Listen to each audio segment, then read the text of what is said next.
unless a grain of wheat shall fall upon the ground and die, it remains but a single grain with no life.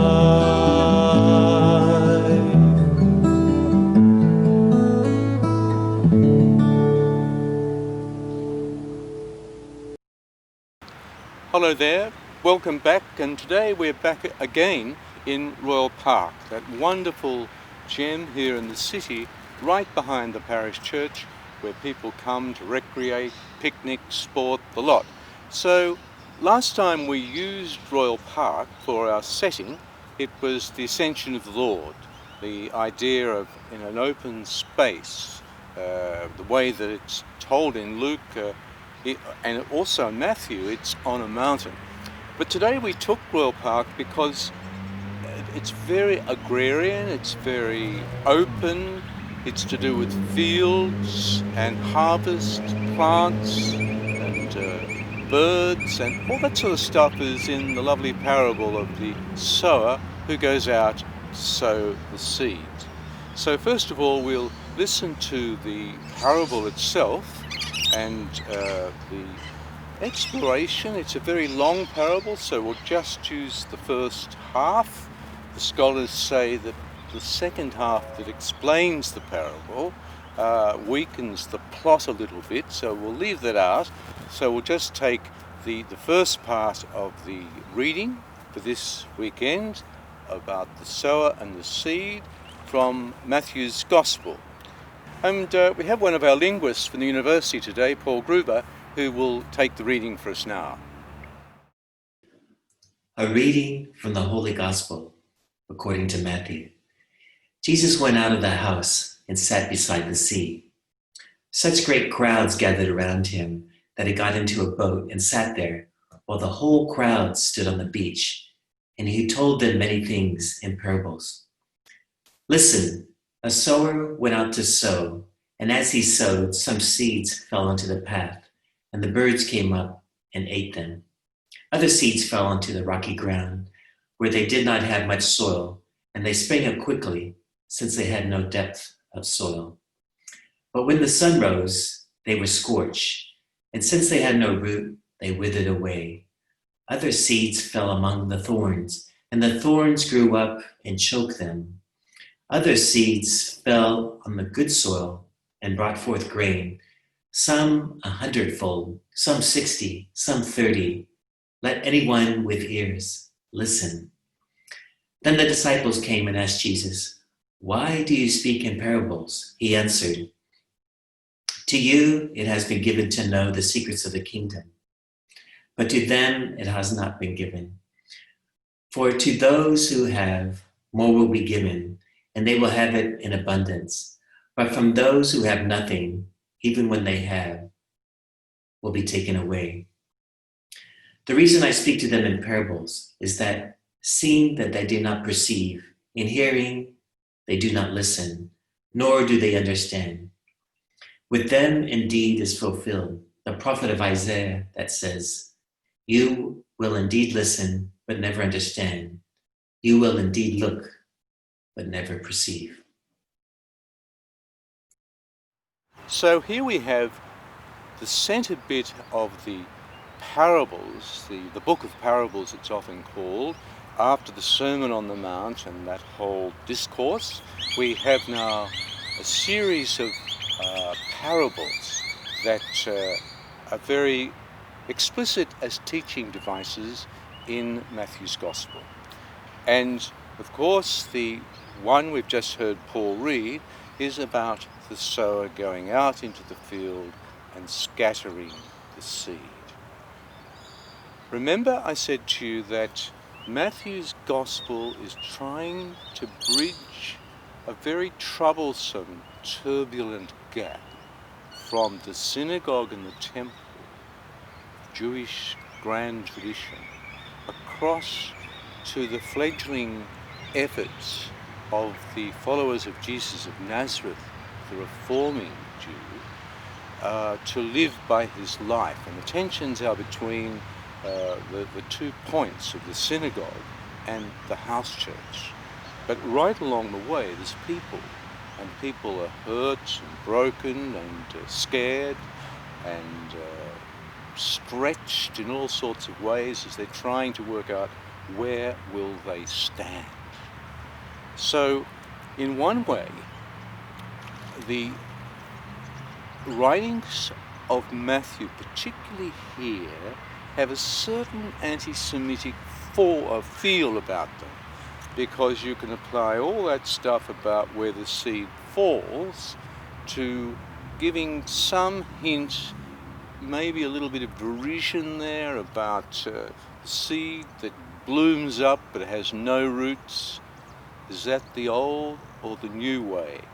The one about the thistles and thorns that strangle the life of the new plant, is that about the old way or the new way? I think that's all there, but what I want to do is take the second dimension of this reading from Matthew and see how it applies to us now. Because we don't want to moralize and say, well, pathetic person, you landed in dry ground, hard ground, nothing much happened, you're dismissed. You, of course, came where there were thistles, dismissed. No. Let's look at the dry ground. Let's look at the thistles and the weeds. Let's look at the plant that really blossoms, because all those are the seasons of our lives, the seasons of love, the times of growth or of decay.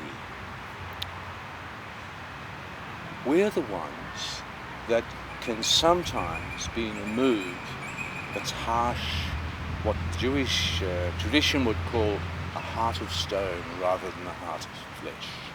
And nothing is going to allow any prompting of the Spirit to bring love and goodness, kindness, softness into our behaviour.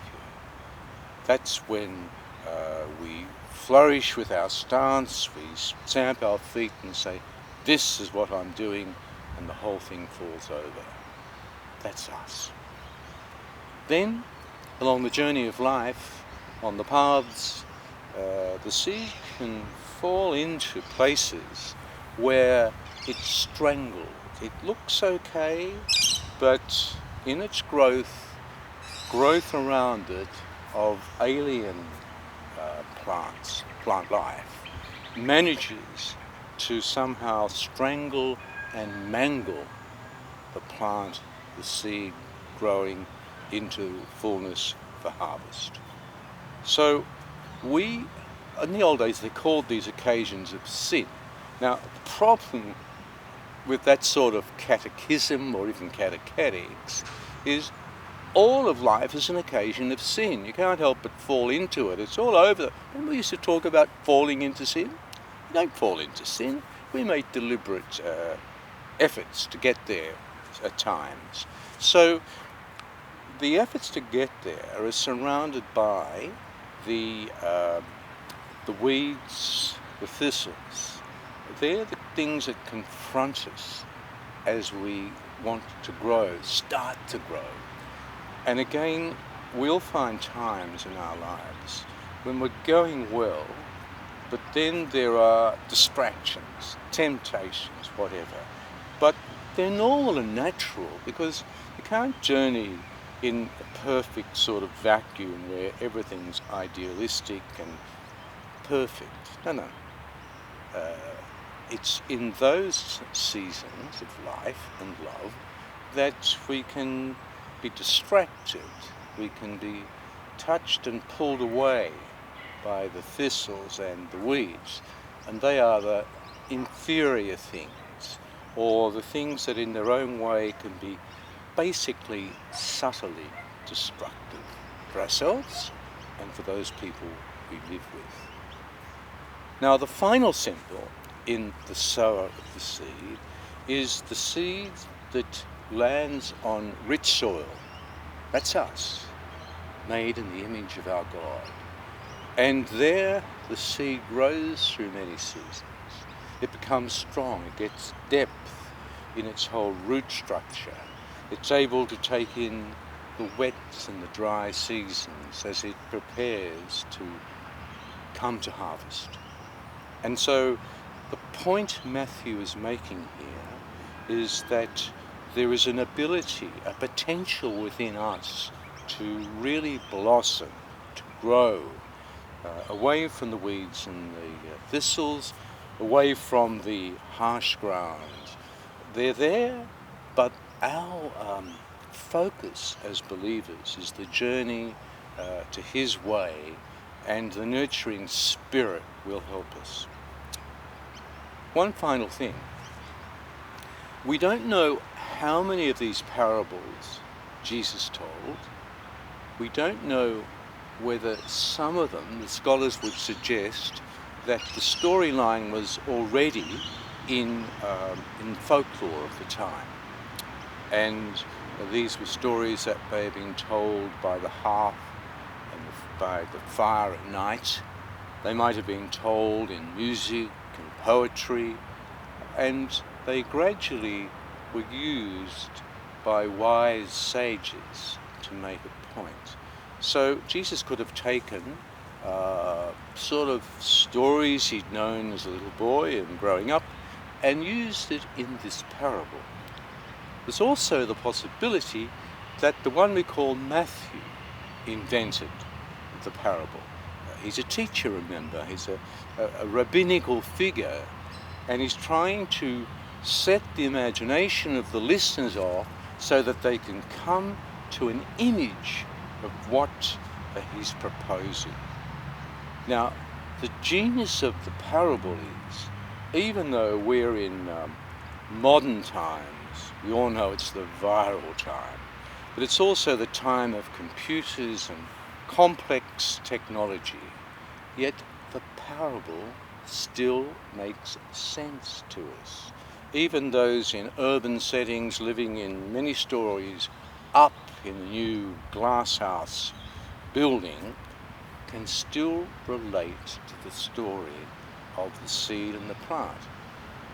Maybe because we have indoor plants as much as the garden or the field.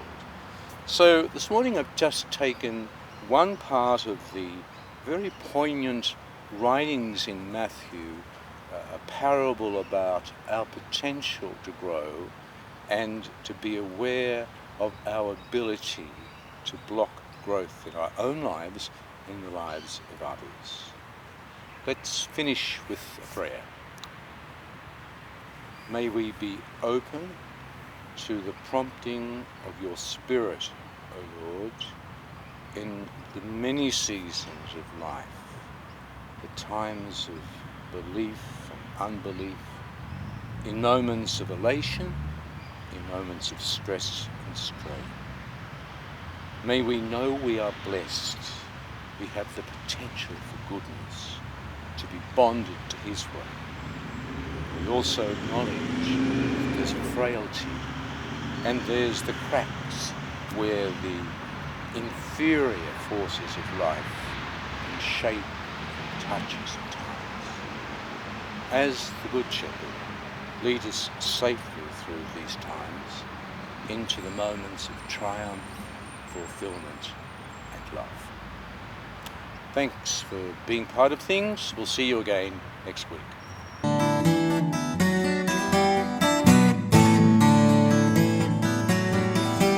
To everything turn, turn, turn. There is a season, turn, turn, turn.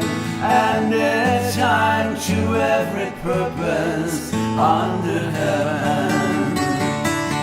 A time to be born, a time to die, a time to plant, a time to reap, a time to kill, a time to heal, a time to laugh, a time to win. To everything